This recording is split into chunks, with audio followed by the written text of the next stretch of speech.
ఒకప్పుడు కోహ్లీ అంటేనే కాంట్రవర్సీ. తన అగ్రెసివ్ బిహేవియర్, ఆన్ ఫీల్డ్ లో తన ఫైర్ చాలా మందికి స్టార్టింగ్ లో నచ్చేది కాదు. కెప్టెన్ అంటే కంపోజ్డ్ గా ఉండాలని, అంత అగ్రెసివ్ బిహేవియర్ మంచిది కాదు అని చాలా మంది అన్నారు. కానీ తనకున్నటువంటి ఆ యాటిట్యూడ్ వల్ల టీమ్ పర్ఫార్మెన్స్ లో చాలా మార్పు వచ్చింది. ఓవర్సీస్ లో టెస్ట్ సిరీస్ డ్రా చేస్తే చాలు అనుకున్న టీమ్ ఇండియన్ ఫ్యాన్స్ మెంటాలిటీని ఈ సిరీస్ మనదే అన్న రేంజ్ కు తీసుకువెళ్లాడు. 2022లో తన కెప్టెన్సీ విషయంలో చాలా పెద్ద కాంట్రవర్సీ అయింది. తాను T20 కెప్టెన్సీ నుంచి తప్పుకుంటున్నట్లుగా ప్రకటించగానే BCCI chief selection committee one day మరియు టెస్ట్ల నుండి కూడా కోహ్లీ తప్పుకోవాలి అంటూ ప్రపోజల్ పెట్టి అతి తక్కువ సమయంలోనే రోహిత్ శర్మకు కెప్టెన్సీ పగ్గాలు అప్పచెప్పింది. మీడియా ఇంకా బయట చాలా మంది కూడా దీనిపై వ్యతిరేకత ప్రదర్శించినప్పుడు అప్పటి బీసీసీఐ చీఫ్, ఒకప్పుడు Indian team captain Sourav Ganguly మాత్రం ఎటువంటి కామెంట్స్ చేయలేదు. కెప్టెన్సీ పోవడం ఇంకా తాను ఒక మంచి ఇన్నింగ్స్ అది చాలా కాలం అవడంతో జనాలు తనని టీం నుండి తీసే ప్లాన్ లో ఉన్నారు ఏమో అని చాలా మంది అభిప్రాయపడ్డారు. కానీ కోహ్లీ మాత్రం వీటిని పట్టించుకోకుండా తన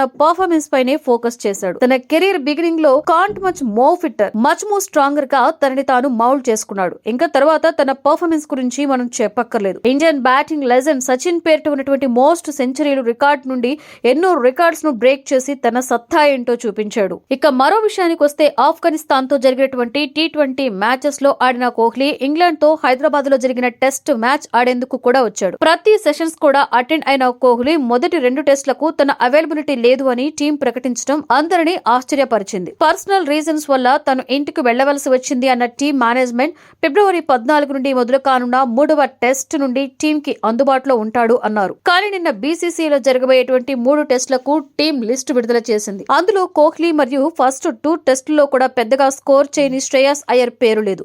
వారి స్థానంలో పేగల్ సీమర్ ఆకాష్ దీప్ మరియు ఆల్రౌండర్ వాషింగ్టన్ సుందర్ ను టీంలో చేర్చారు.